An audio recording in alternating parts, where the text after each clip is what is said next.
아파트를 살지 전세를 더 돌릴지 결정하는 행위를 통해 가장 이익이 되는 결과를 얻고 싶어 하기 때문입니다. 하지만 우리가 경제 행위를 통해 이익을 극대화하는 최선의 결과를 얻기 위해서는 겉으로 보이는 현상이 아니라 시장에 숨겨진 본질을 정확히 볼 수 있어야 합니다. 우리가 경제를 공부하는 이유기도 하죠. 그래서 우리는 지난 시간에 지금 자산시장에 투자해야 하는가라는 질문에 답하기 위해 최초의 종이화폐가 탄생했던 1715년의 역사로 돌아가 선택을 위한 지혜를 구했습니다. 1700년대 태양왕 루이 14세가 통치했던 중세 프랑스 절대 왕정이라는 배경에서 루이 14세가 죽은 후 천문학적 국가 부채를 물려받은 루이 15세의 즉위와 함께 이야기는 시작되죠. 루이 15세는 5살에 불과했기에 친척 오를레앙 공작이 섭정을 하게 되고 가장 큰 문제는 프랑스의 20억 리브르에 달하는 국가 부채 문제를 해결하는 것이었습니다. 우리는 화폐 경제의 아버지 존 로라는 인물을 만나게 되고 존 로는 오를레앙 공작에게 프랑스의 부채 문제를 해결할 수 있는 방법을 제안하죠. 존 로는 어떻게 부채 문제를 해결하겠다는 걸까요? 종이 화폐를 찍어내는 은행을 세우고 사람들이 투자할 수 있는 아주 매력적인 주식회사를 만듭니다. 그리고 그 회사의 주식을 사려면 종이 화폐나 국가에 대한 채권, 즉 국채로만 결제할 수 있도록 하는 겁니다. 그러면 사람들은 자신이 가진 금과 은을 종이 화폐로 바꿔 주식을 사겠죠. 그러면 종이 화폐를 발행하는 중앙은행에는 금과 은이 빨려 들어올 겁니다. 또한 국가에 돈을 빌려준 채권자들은 주식을 사면서 자신이 가진 국채를 결제 대금으로 지급할 겁니다. 그러면 주식회사는 주식을 팔며 프랑스에 대한 채권인 국채를 받게 되니 회사로 국채가 빨려 들어올 겁니다. 이제 프랑스에 대한 채권자는 더 이상 국채를 가지고 있지 않으니 프랑스에 돈을 갚으라고 요구할 수 없게 되죠. 프랑스에 돈을 빌려준 채권자의 지위가 이제는 회사의 주주로 바뀌게 되는 겁니다. 이러한 계획하에 1716년 만들어진 은행이 최초의 종이화폐를 탄생시킨 은행 뱅크 제네랄이며 1717년 만들어진 회사가 유럽의 3대 거품 중 하나로 유명한 미시시피 회사입니다. 그리고 1719년 뱅크 제네랄은 뱅크 로얄이라는 중앙은행으로 바뀌며 본격적으로 신용화폐를 발행해 20억 리브르의 지폐를 찍어내게 되죠. 이처럼 종이화폐가 대량으로 인쇄되며 시장에 풀리자 인플레이션을 직감하고 미시시피 회사의 주식을 선제적으로 매입한 사람이 있었으니 그가 바로 리처드 캔틸런입니다. 캔틸런은 재화의 가격을 결정하는 것은 통화량이라는 것을 깨닫고 팽창하는 통화가 가장 먼저 유입되는 곳의 가격이 크게 상승한다는 이론을 정립했죠. 후세의 경제학자들은 늘어난 통화량이 유입되는 속도와 규모, 그리고 효과는 재화에 따라 차이가 있으므로 인플레이션은 차별적으로 발생한다는 캔틸런의 경제이론을 캔틸런 효과라고 명명하게 됩니다. 캔틸런이 미시시피 회사 주식을 매입한 후 주식은 20배가 상승하게 됩니다. 금화에 비해 인쇄한 종이화폐 통화량이 20배 늘어나니 주가도 20배가 상승한 것이죠. 그리고 뒤이어 생필품 인플레이션이 따라오게 됩니다. 1719년 12월 생필품 인플레이션이 발생하며 생필품 가격이 2배로 뛰자 캔틸런은 주식을 매각하기 시작합니다.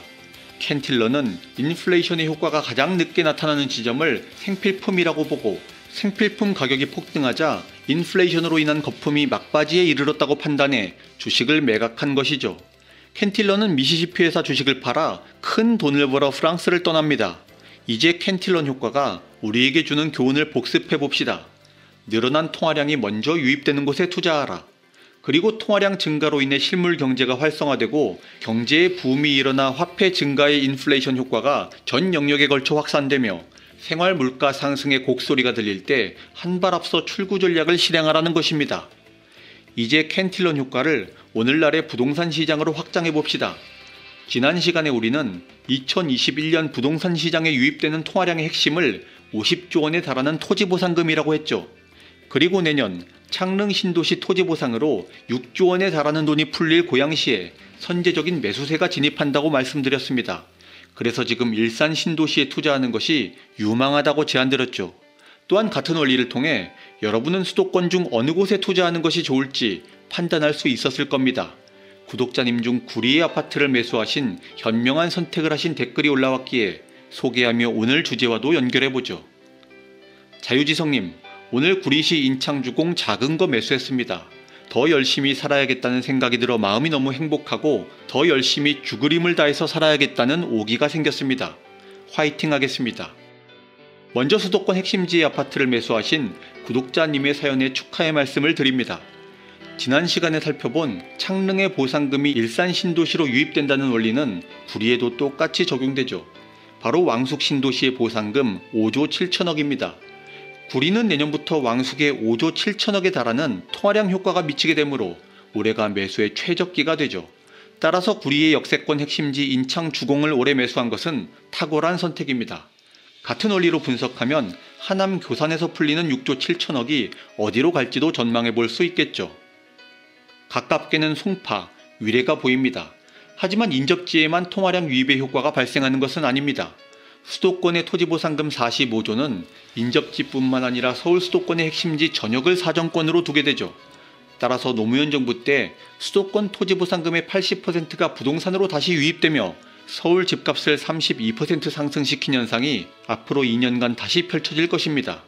따라서 무주택자는 3차 팬데믹으로 거래와 이동이 주춤하게 되는 지금, 그리고 영하 10도가 넘는 한파로 사람들이 움직이지 않는 지금을 기회로 삼아 올해 내로 적극적으로 내 집 마련을 할 것을 권합니다. 15일밖에 남지 않았다고요? 하루라도 빨리 움직이는 부지런한 사람이 부자가 될 수 있습니다. 부지런한 부자는 하늘도 못 막는다고 하죠. 만약 자금이 부족할 경우 전세를 끼고 사둔 후 나중에 입주하는 계획으로 진행할 수 있을 것이며, 전세금 이외에 목돈이 없을 경우 지금 살고 있는 전세를 월세로 옮기며 목돈을 마련하는 방법을 통해서라도 겨울 내로 반드시 내 집 마련을 해야 한다는 판단입니다. 특히 지금은 연말까지 등기치는 조건의 금매를 잡을 수 있는 부지런함이 필요한 시기입니다. 경제학의 제1의 기본 원리는 모든 선택에는 대가가 따른다는 것입니다. 여러분이 전세를 월세로 옮기며 목돈을 마련해 집을 산다면 월세를 내는 비용이 내 집 마련의 대가겠죠. 하지만 이 영상을 보신 후 정확히 1년 뒤에 월세를 낸 비용 또는 대출이자로 나간 비용과 집값 상승분을 비교해 보시기 바랍니다. 월세를 내거나 혹은 현재보다 열악한 환경으로 이사하더라도 서울 수도권 집값의 상승폭에 비하면 월세나 이자 부담은 아무것도 아니었다는 것을 1년이 채 지나지 않아 알게 되실 겁니다. 전세살이를 끝내고 내 집을 매수하는 선택은 부와 번영의 과실로 돌아온다는 것이죠. 현재의 고난은 장차의 영광이라는 것을 늘 기억하시면서 주위에서 바라보는 우려의 시선도 당당히 이겨내시기 바랍니다. 여러분에게 우려의 시선을 보내며 집을 사지 않은 이들은 여러분이 내린 선택의 결과를 부러워하게 될 것입니다. 반면 그들이 전세를 선택한 대가는 가혹하고 고통스러울 것입니다. 특히 전월세 가격이 치솟아 재계약을 하게 될 시점에 느낄 고통과 후회는 이루 말할 수 없겠죠. 그래서 여러분은 지금 전세 갱신권을 사용해 느끼는 2년간의 달콤한 마약의 유혹에 취할 것이 아니라 정부가 주사하는 마약의 중독에서 하루속히 벗어나야 하는 것입니다. 경제학은 모든 선택에는 대가가 따른다는 원리를 가르친다고 했습니다. 정부는 질 좋은 평생 임대주택이라는 환각제를 여러분 앞에 제시합니다. 하지만 그것을 먹는 무주택자 여러분의 대가는 평생 임대를 벗어나지 못하는 가난의 늪이라는 점을 말씀드립니다. 그리고 언론에 보여지는 질 좋은 임대주택이라는 허울 좋은 명분은 말 그대로 환각제입니다. 언론에 보여주기식의 방문 쇼를 만들고 막대한 돈을 들여 임대주택의 쇼룸을 리모델링해 질 좋은 것처럼 보이게 하죠. 하지만 실제 임대주택의 현실은 정부가 제시하는 약이 환각제에 불과하다는 것을 보여주고 있습니다. 정부가 선전한 동탄 2신도시 행복주택의 입주민들은 실제 부실 시공 문제로 벽면 곰팡이, 누수와 같은 문제로 골머리를 앓고 있음에도 임대주택 쇼를 위해 만들어진 곳은 대규모의 비용으로 화려한 리모델링 공사를 해 질 좋은 것처럼 포장했죠. 정부가 질 좋은 임대주택으로 선전한 A4-1 블록 41제곱은 100가구 중 무려 33가구가 공실입니다. 그리고 같은 단지의 전용 16제곱은 450가구 중 210가구가 비어 있습니다. 모집 공고를 계속하고 있지만 공실은 채워지지 않습니다.